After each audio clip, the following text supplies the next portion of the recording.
मुरारी त्रिपुरान्तकारी भानु शशि भूमि सुतो बुधश्च गुरुश्च शुक्रौ शनिराहु केतव सर्वे ग्रहा शान्तिकरा भवन्तु।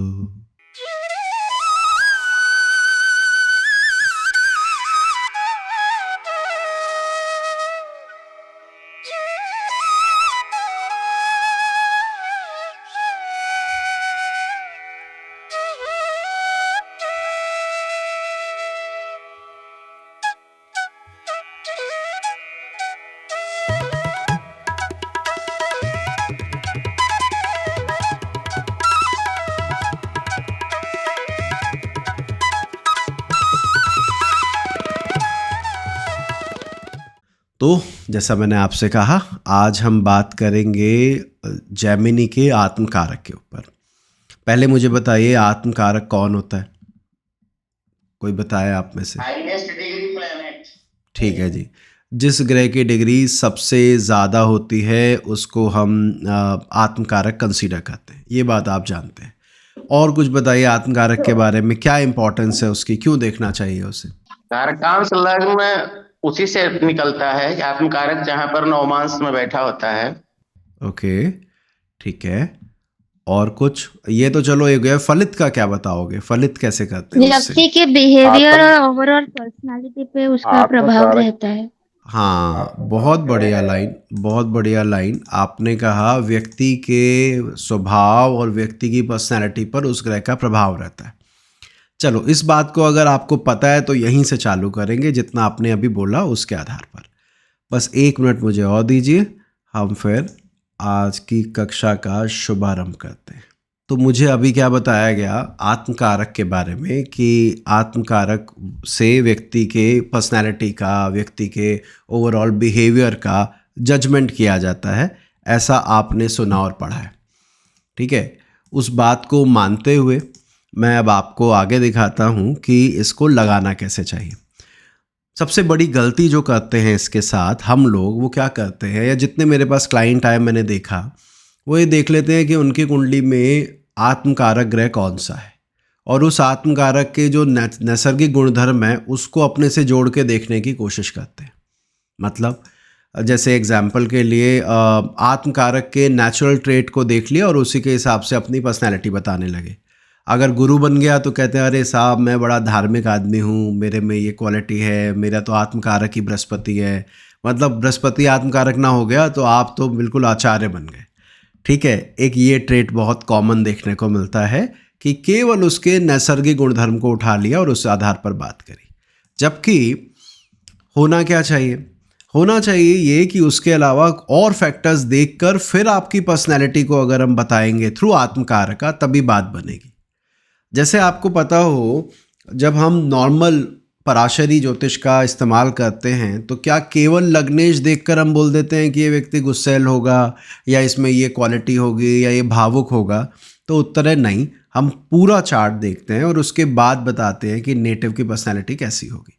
उसी आधार पर यहाँ पर भी है कि केवल आत्मकारक के नेचुरल ट्रेट को नहीं लेना है। अच्छा, हर जातक का आत्मकारक अलग तरीके से काम करता है। इस बात को सपोर्ट करने के लिए मैं आपको एक चीज़ बताता हूँ कि मान लीजिए शनि महाराज आजकल 28 डिग्री के हों थोड़ी देर के लिए, ठीक है, 28 डिग्री के हों, तो उनके आत्मकारक होने के चांसेस ज़्यादा होंगे या कम?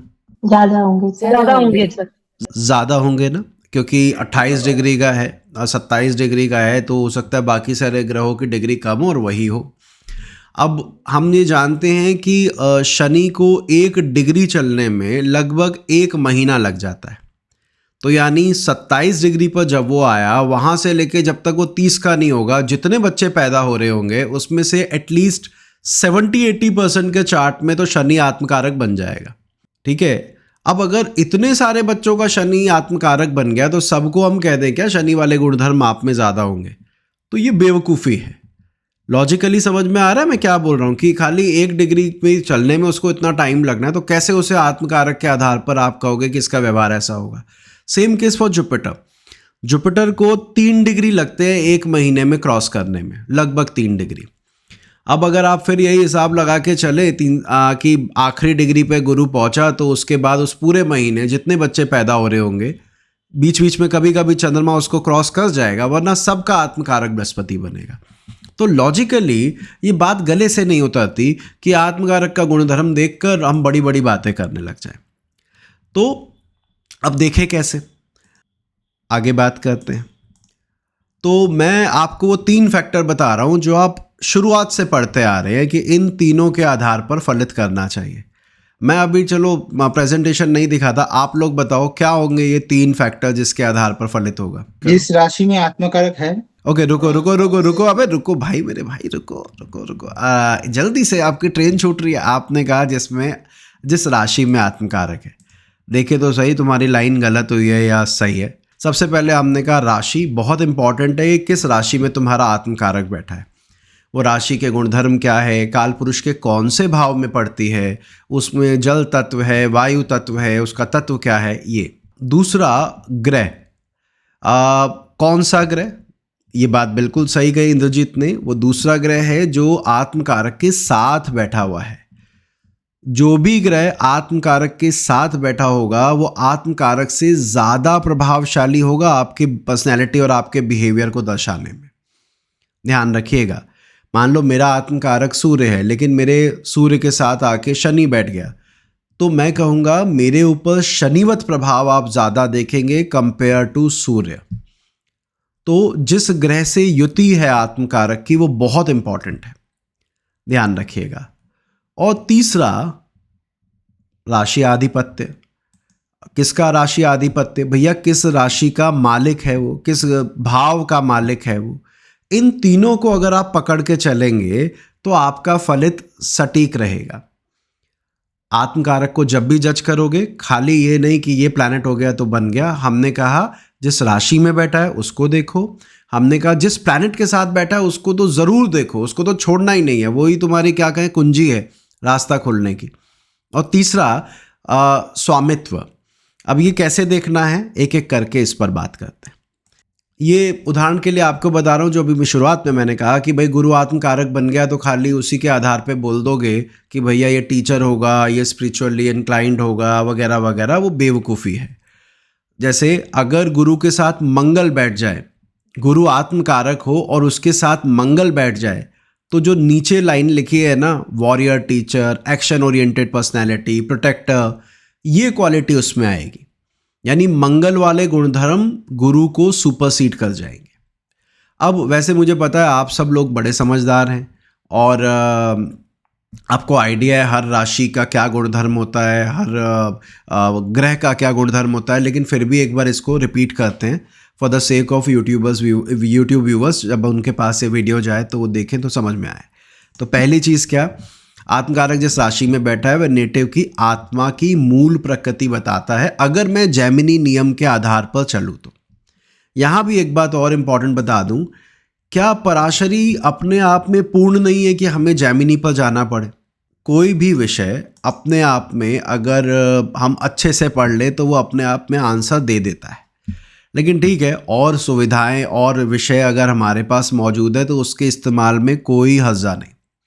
लेकिन हर्जा क्या होता है, मुझे मान लो पराशरी से कुंडली देखनी आ नहीं रही, नियम लगाने आ नहीं रहे, फिर मैं क्या करूं, मैं कहीं कहीं जैमिनी घुसा दूं अपनी बात प्रूव करने के लिए कि देखो ये इस वजह से ऐसा हुआ या इस कारण से ऐसा हुआ। वो बहुत बड़ी गलती है। अगर आप जैमिनी लगाओ तो पूर्ण रूप से जैमिनी लगाओ, फिर आप सेकंड लॉर्ड कौन है, थर्ड लॉर्ड कौन है, मेरा लगन लॉर्ड कहाँ बैठा है, ये सब छोड़ दो, आत्मकारक की बात करो और उससे चार्ट देखो। आपको रिजल्ट वहाँ से भी मिलेगा और अच्छा मिलेगा, लेकिन खिचड़ी नहीं पकानी है। थोड़ा यहाँ से बोल दिया और थोड़ा वहाँ से बोल दिया तो आप कहीं भी नहीं पहुँचने वाले हो। तो जैसे हमारे पराशरी सिद्धांत के अनुसार लग्न अधिपति और लग्न आपकी आत्मा, आपकी प्रकृति दिखाता है, वैसे यहाँ पर भी यही कहा गया कि आत्मकारक जो है वो आपकी इन्हीं सब चीज़ों को इंडिकेट करेगा।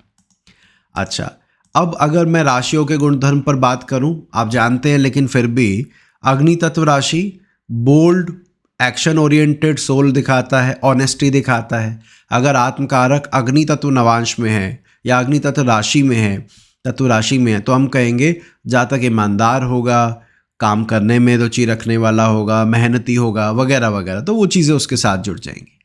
अगर यही अर्थ साइन में हो तो हम कहेंगे बड़ा प्रैक्टिकल होगा, स्टेबल होगा, इस तरह की क्वालिटी देखने को मिलेगी। पैसा कमाने की गुंजाइश बढ़ जाएगी, ये अर्थ साइन के गुण आते हैं। फिर वायु तत्व की बात करें तो वायु तत्व में बौद्धिक क्षमता अच्छी होगी, लोगों से बातचीत अच्छे ढंग से करोगे, समझ पाओगे, समझा पाओगे, वो क्वालिटी ज़्यादा अच्छी नज़र आती। और अगर जलीय में हुआ तो इमोशनल हो, सोसाइटी के लिए काम करने वाले हो, दिमाग में लगता है किसका भला कर दूं, किसका बेहतर कर दूं, ये क्वालिटी आ जाती है और इमोशन थोड़े हाई होते हैं। ये हमने क्या किया, ये हमने 12 राशियों को 4 ग्रुप में डिवाइड किया। पर क्या केवल तत्व के आधार पर ही कुंडली देखी जाती है? तो हम जानते हैं कि ऐसा भी नहीं है। आप बताओ ज़रा, कोशिश करो, 4 और 8 में क्या अंतर है? कर्क राशि और वृश्चिक राशि में क्या अंतर है? दोनों वॉटरी हैं, ये मैंने बता दिया, लेकिन इसमें अंतर क्या है? सर एक इमोशंस को दिखाता है, एक गुणात्मक होना दिखाता है। अच्छा, और वृश्चिक राशि वाला इमोशन मतलब प्रकाश नहीं कर पाएगा, एक्सप्रेस नहीं कर पाएगा। एक्सप्रेस नहीं कर पाएगा। स्कॉर्पियो में रिसर्च होगी, अंदर रखने वाला गुणधर्म होगा, डीप जाने की क्वालिटी होगी। वो जल तत्व के कर्क राशि वाले जल तत्व में कम होगी, वहाँ पर भावनाएं ज़्यादा हावी रहेंगी। ठीक है, तो कहने का मतलब है ये आप समझते हैं। और ये भी ध्यान रखिए कि काल पुरुष की कुंडली में वो राशि किस भाव में आ रही है, उसको कभी इग्नोर नहीं करना। जब हम कहते हैं ना अग्नि तत्व, भाई सिंह का अग्नि तत्व और धनु के अग्नि तत्व में फ़र्क है, क्योंकि धनु काल पुरुष के भाग्य स्थान में आती है और ये बुद्धि भाव में आती है। तो दोनों को कैसे आप कह दोगे अरे अग्नि तत्व आ गया ना, तो दोनों का ना बोल्ड एक्शन ओरिएंटेड सोल होगी। तो ये थोड़ा कम जानकारी वाले लोग बोलेंगे, जो ज़्यादा जानते हैं वो राशि के गुणधर्म को भी उठाएंगे, ना जो भी उसके बेसिक ट्रेट है। तो ये ध्यान रखिएगा, हमें राशि को लेना है और इस आधार पर लेना है। राशि के बाद अब ग्रहों की भी बात कर लेते हैं। किससे चालू करें? मुझे बताइए, चंद्रमा के बारे में बताइए। सूर्य तो चलो अभी स्क्रीन पर आ गया, अब इसको समझना। अगर आपका आत्मकारक सूर्य के साथ है तो नेतृत्व की क्षमता, अथॉरिटी लेना, रिस्पॉन्सिबिलिटी होल्ड करना, ये क्वालिटी आप में ज़्यादा होगी। मैं दोबारा दोहरा रहा हूँ, मेरा आत्मकारक सूर्य है तो शायद ये लाइन ना लगे, लेकिन अगर आत्मकारक के साथ सूर्य है तो फिर ये लाइन अप्लाई होती है, आपको स्ट्रेट अवे दिखेगी कि नहीं यार ये क्वालिटी तो पूरी पूरी आ रही है। मून के बारे में मुझे बताओ, टेकरीवाल जी आप बताओ, मून के बारे में क्या होगा? मून अगर हुआ आत्मकारक के साथ, सर इमोशनल होगा पर्सन थोड़ा, और हाँ, वो सोशलाइजिंग होगा। ओके, इमोशनल होगा, सोशलाइजिंग होगा, तो बिल्कुल ठीक है। डीप इमोशनल नेचर, डिवोशन, भक्ति में हो जाना, सामने वाले की प्रेज में अपने आप को बिछा देना, वो क्वालिटी इसमें ज़्यादा आएगी। आगे बढ़ते हैं। अमी आप बताओगी, मास हुआ तो क्या होगा? एक्शन ओरिएंटेड होगा, अग्रेशन होगा। ओके, वही जो मंगल की है, लड़ाकू विमान की तरह काम करेगा, एक्शन ओरिएंटेड होगा। बाई चांस की बात है, यही लाइन आ रही है, एनर्जी ज़्यादा होगी, ये आप समझते हैं, है ना, सभी समझते हैं। तो मैं इस पे ज़्यादा समय नहीं लूँगा, मैं जल्दी से आपको दिखाता हूँ। बुध होगा तो कम्युनिकेशन स्किल पे फोकस होगा, इंटेलिजेंट होगा, बौद्धिक क्षमता अच्छी होगी। बृहस्पति होगा, रिस्पॉन्सिबिलिटी लेने वाला होगा, ज्ञान के पीछे जाने वाला होगा, स्पिरिचुअलिटी बढ़ेगी उसमें। शुक्र होगा तो भोग, रिलेशनशिप, मेटेरियलिस्टिक कंफर्ट, ये प्रायोरिटी रहेंगी या इस तरफ रुझान रहेगा। शनि अगर होगा, साथ बैठा होगा, तो सर्विस, डिसिप्लिन, कर्मा, ये सब बड़े इंपॉर्टेंट हो जाएंगे लाइफ में कि भैया मेरी सेवा भाव कितना हूँ मैं, नियम से चलता हूँ कि नहीं, संयमित हूँ कि नहीं।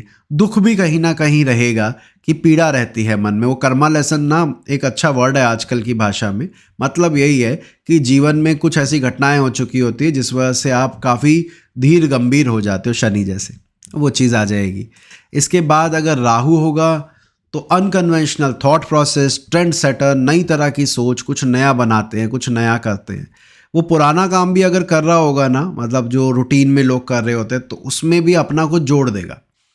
तो ट्रेंड सेटर बनाता है, अनकन्वेंशनल थिंकिंग देता है, माया को दिखाता है। आज के समय में माया बहुत इंपॉर्टेंट है, तो ये राहु से कंजंक्शन भी आत्मकारक की अच्छी है बनिस्पत वो ग्रह राहु को मित्र मानता हो। अब इस पर आऊँगा मैं आगे। केतु के साथ होगा तो डिटैचमेंट होगी, अगेन स्पिरिचुअलिटी होगी जैसे गुरु में थी, मोक्ष के प्रति या चीज़ों को छोड़ने के प्रति रुझान रहेगा। क्लियर है इतना? आगे बढ़ूं? एक बार इशारा कर दोगे तो मैं आगे बढ़ता हूं, ठीक है? ओके, तो ये बात हुई। तो अभी तक मैंने आपको क्या कहा? मैंने कहा अगर मेरी कुंडली में आत्मकारक के साथ ये ग्रह बैठा है तो मैं ये ट्रेट लूँगा, केवल इसलिए नहीं लूँगा क्योंकि वो मेरा आत्मकारक है, तो वो गलत हो जाएगा। आगे देखते हैं। अब इस कुंडली पर चलते हैं और कोशिश करते हैं देखने की कि इसको हम कैसे जज कर सकते हैं। तो किससे पूछूं? आप में से कौन बताएगा? पहले तो ये बताओ इसका आत्मकारक कौन है? ट्राई करो। सन। इसका सन है सर।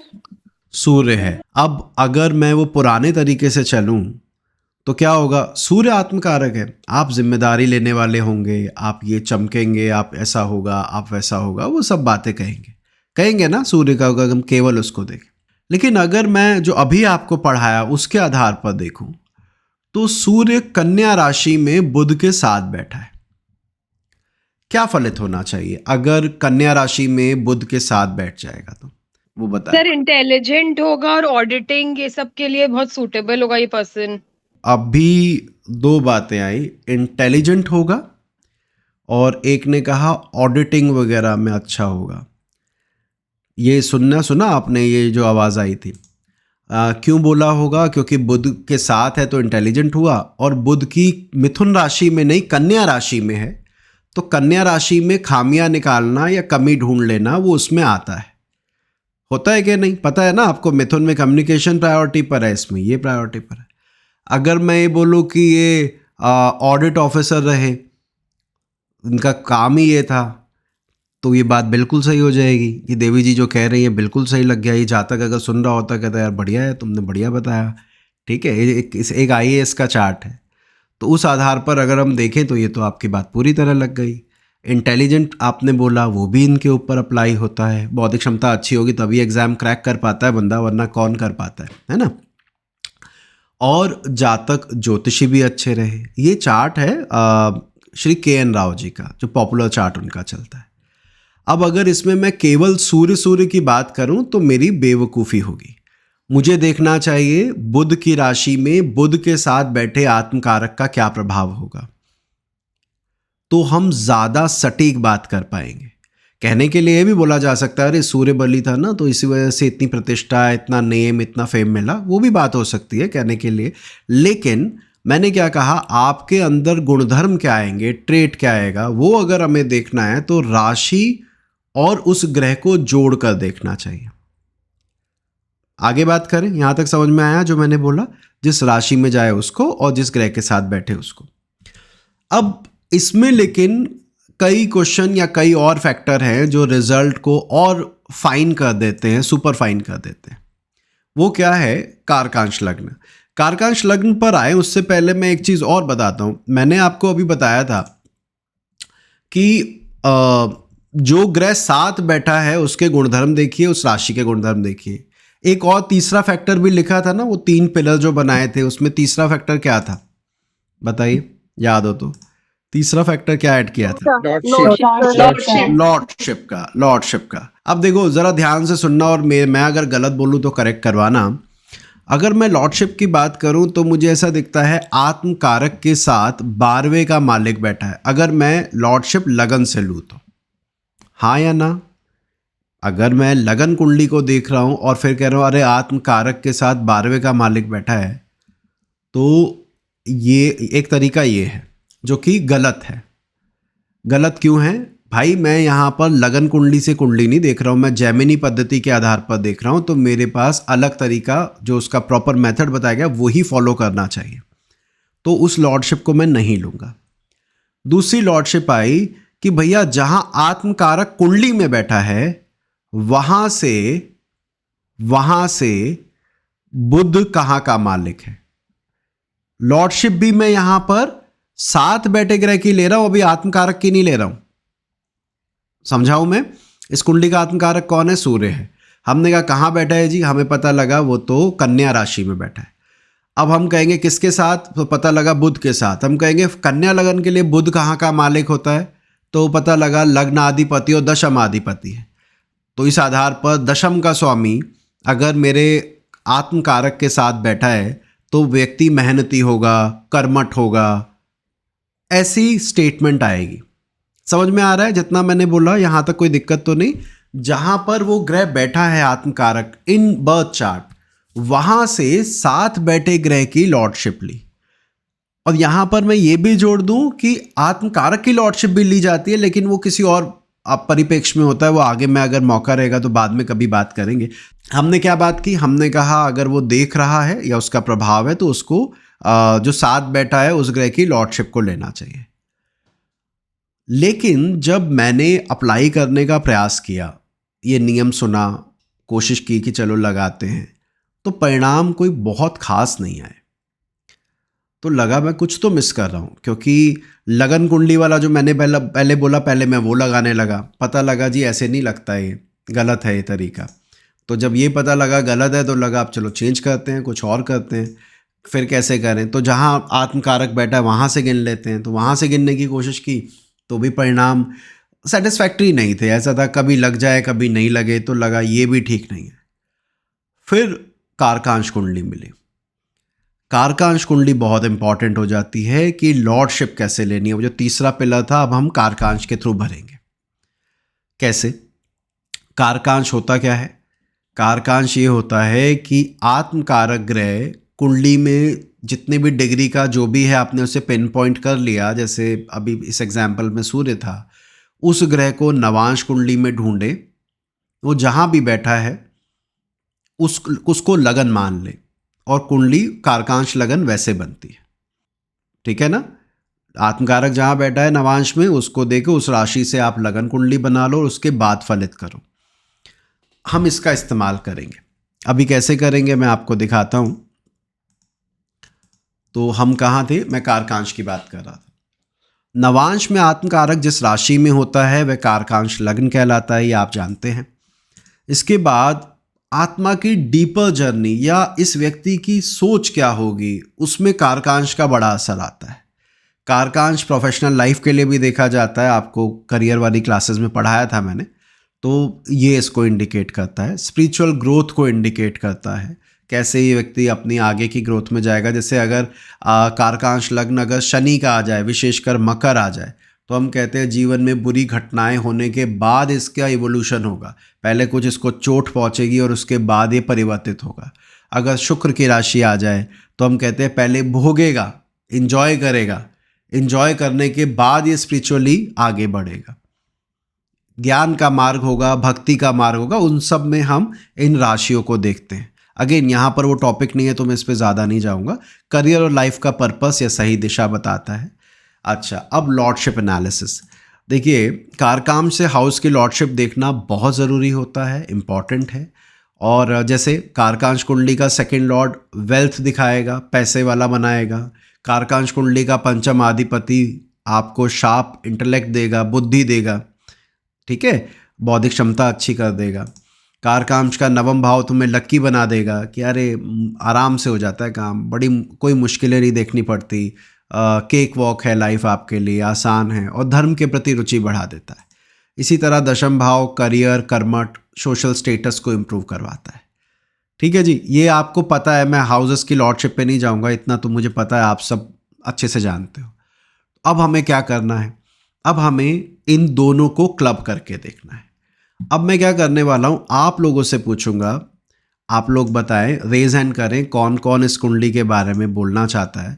तो कोशिश ये करो कि पहले जो अभी बताया उसको इस्तेमाल करके इसके बारे में बताने की कोशिश करो कि कैसा व्यक्ति होगा ये। सो शोभना मैम, पहले मुझे बताओ कि इस कुंडली में आत्मकारक ग्रह कौन सा है? आत्मकारक मंगल लग रहा है। बिल्कुल ठीक है जी, मंगल लग रहा है।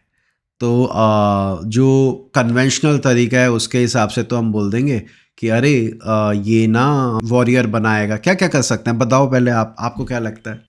इसमें वॉरियर का भी होगा, बट इसमें अष्टम भाव में, अष्टम राशि में है, तो इसमें थोड़ा सा वो उसका गुड़ नेचर होगा इस तरह का। Very good. अच्छा, मैं यहाँ पर ऐड ऑन करूँ, आपने क्या किया, आपने अष्टम राशि बोलते इतना तक रखते तो हम कहते बिल्कुल सही है।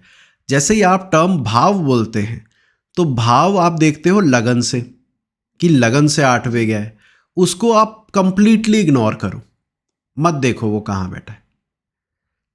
मैं दोबारा बोलूं, आप 8वीं राशि वाली बात पूरी तरह सही है, वैसे ही बोलना चाहिए, लेकिन कुंडली के 8वें भाव में गया। आपने देखा इससे पहले वाले चार्ट में आत्मकारक 12वें घर में था, लेकिन मैंने नहीं आपसे कहा कि वो 12th हाउस में बैठा है, क्योंकि 12th हाउस कहाँ से, लगन से है, तो मुझे वो देखना ही नहीं है। मुझे देखना है आत्मकारक की राशि, आत्मकारक के साथ बैठा ग्रह। कौन साथ में है शोभना जी इसके? मरकरी है। Very good. अब आप सभी से मेरा अनुरोध रहेगा, कोशिश करो मरकरी एंड स्कॉर्पियो, अगर ये दोनों का प्रभाव किसी के व्यक्तित्व पर हो तो वो व्यक्ति कैसा होगा? फिनेंस का समझना बहुत मुश्किल होगा सर। अच्छा, ओके, उसको समझना बड़ा मुश्किल होगा। आपसे चालू करते हैं। भद्रन जी, आपने क्या बोला? you mentioned in at some point प्यास पट्टे का काम नहीं। अच्छा, ब्याज वगैरह या फाइनेंस रिलेटेड काम। अच्छा, मुझे एक बात बताइए, ये तो सब मानते हैं ना बुध बुद्धि का कारक ग्रह है, भाई बुद्धि देता है, इंटेलिजेंट बनाता है। फिर आप स्कॉर्पियो में भी चले गए, तो स्कॉर्पियो डीप जाने को दिखाता है, गहरा उतरने को बोलता है। तो अगर मेरा लग्नाधिपति बुध के साथ स्कॉर्पियो साइन में हुआ तो मेरे डीप रिसर्चर होने की, गहरे उतरने की संभावनाएं प्रबल हो जाएंगी। समझ में आ रहा है सभी को मैं कैसे बता रहा हूँ आपको? क्योंकि वो भाव देखा, उस भाव नहीं, आई एम सॉरी, राशि देखी, वो प्लैनेट देखा, और फिर हम उसमें उतर गए कि भैया अच्छा, यही अगर केतु होता साथ में और यही साइन होता तो स्पिरिचुअल इंक्लिनेशन की तरफ भाग जाते हैं। अरे आप आध्यात्मिक दौड़ में लग जाएंगे, आप आध्यात्मिकता आप में ज़्यादा होगी।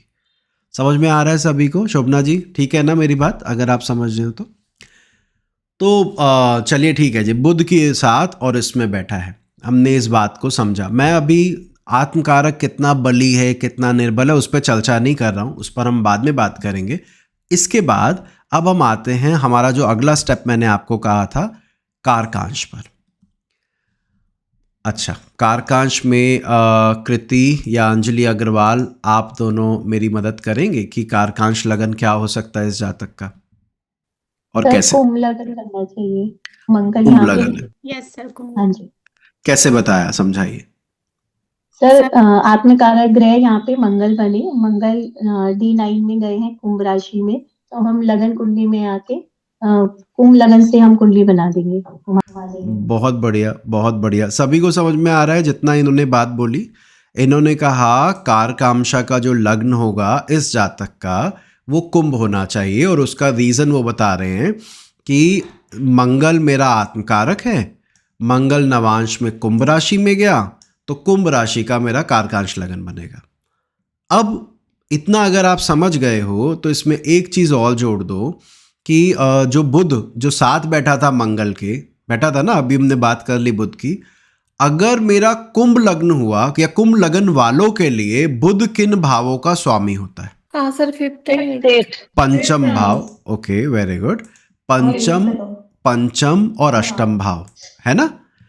अब जरा ध्यान से सुनना, जब कुंडली मेरे पास आई तो मुझे पता लगा आत्मकारक मंगल है, तो मैं वो बेवकूफ़ी वाली लाइनें कि लड़ाकू होगा, ये तो झगड़ा करेगा, ये करेगा, वो मैं नहीं बोलूँगा। मैं भाई देखो किसके साथ है, पता लगा मरकरी के साथ है, तो मैंने कहा नहीं, लेवल ऑफ इंटेलिजेंस बढ़ गया, स्कॉर्पियो में डीप रिसर्चर हो गया।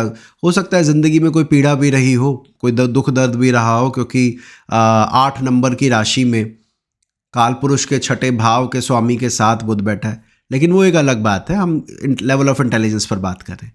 इसके बाद हमने कहा चलो अब बुध देखे कहाँ का मालिक है, तो पता लगा बुध कारकांश कुंडली से पंचम और अष्टम का मालिक है।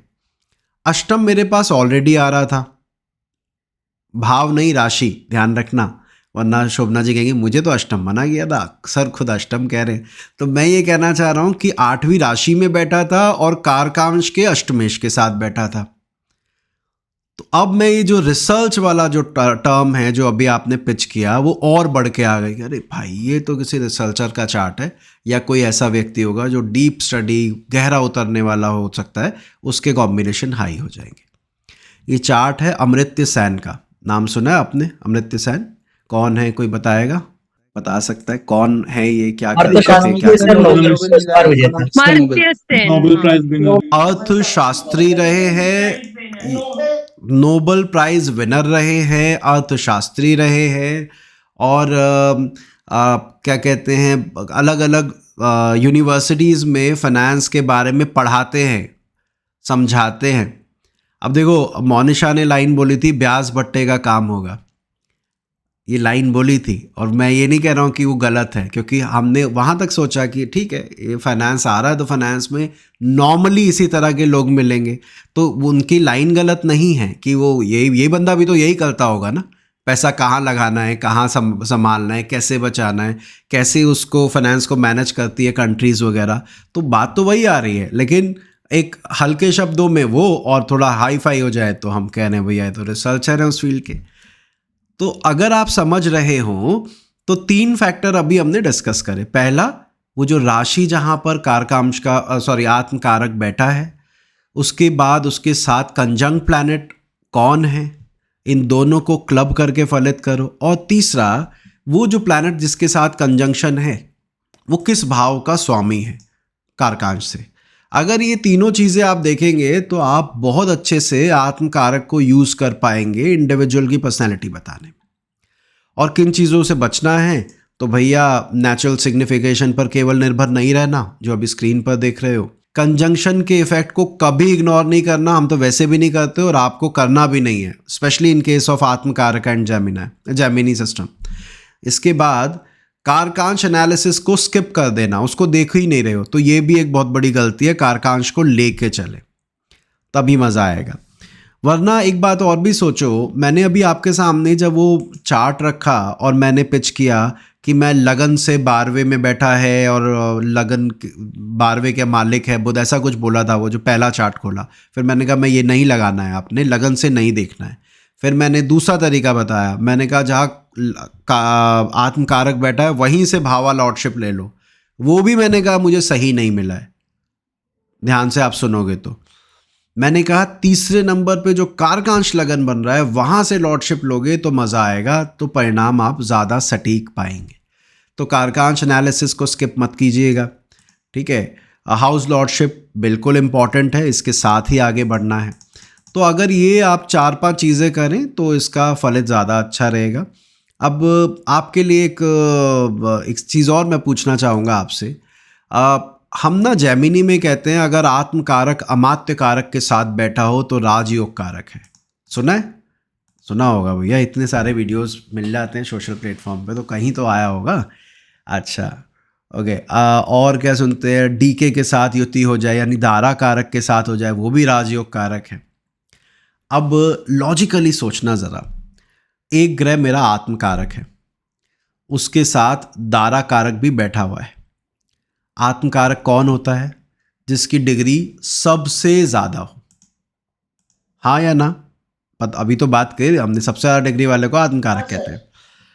और दारा कारक कौन होता है? जिसकी डिग्री सबसे कम हो। अब अगर वो एक राशि में साथ बैठ गए तो डिग्री डिफरेंस कम होगा या ज़्यादा? ज्यादा होगा। ज्यादा होगा सर। का मतलब ये है कि आत्म कारक और धारा कारक अगर साथ बैठेंगे तो बहुत स्ट्रॉन्ग चांसेस हैं कि उनके बीच में बहुत ज़्यादा डिग्री का गैप हो। तो इस राजयोग का फलित अच्छा होगा, मिलेगा भी कि नहीं मिलेगा? तो उत्तर है कि बड़ा मुश्किल है। इसको राजयोग कह तो दिया आपने, लेकिन राजयोग कहाँ मिल सकता है? गैप तो बहुत ज़्यादा है। केवल उस राशि को फायदा होता है जिस राशि में वो दोनों बैठे हों। दोबारा बोलूं, जैसे मान लो मेरा आत्म कारक कुंभ में हो और मेरा दारा कारक भी कुंभ में हो, तो कुंभ को फायदा है। कुंभ मतलब कालपुरुष के 11वें भाव को फायदा है, पैसे को फायदा है। फिर मैं वो कुंभ राशि को कारकांश कुंडली में देखूंगा कौन से भाव में आया, उसमें राजयोग आएगा, वो है राजयोग का कारक। चलिए जी, अभी के लिए इतना ही रखते हैं। कुछ हाथ मुझे अभी भी खड़े हुए दिख रहे हैं, लेकिन वो तो अभी हम इनको करेंगे तो 2-4 और हाथ आ जाएंगे। तो अभी जितना मेरे ख्याल से आपको करवाया उतना इस पर काम कीजिए। एक मैं बर्थ डिटेल आपको बता रहा हूँ, उसको आप लोग देखें। 22 अगस्त 1955 10:15 AM 10:15 सुबह के, और नरसपुर करके जगह है, नरसापुर नरसपुर आंध्र प्रदेश में, वहाँ पर जन्म हुआ है। ठीक है। तुला लगन आएगा और शनि लगन में उच्च का आएगा। आपकी जानकारी के लिए बता दूं तो कुंडली तो ये बनेगी। तो बाकी अब आप देखिए उसको, और अगली बार जब हम बैठेंगे उससे पहले कुछ काम करके भेजिए, फिर हम इसको डिस्कस करते हैं। ठीक है जी, समझ में आया? अपनी अपनी कुंडली पे लगाना भैया, बहुत इंपॉर्टेंट प्रिंसिपल है ये, और आनंद आएगा। बताना भी, फीडबैक भी देना कैसे आपको परिणाम मिला। अपना ध्यान रखिए। जय श्री राम।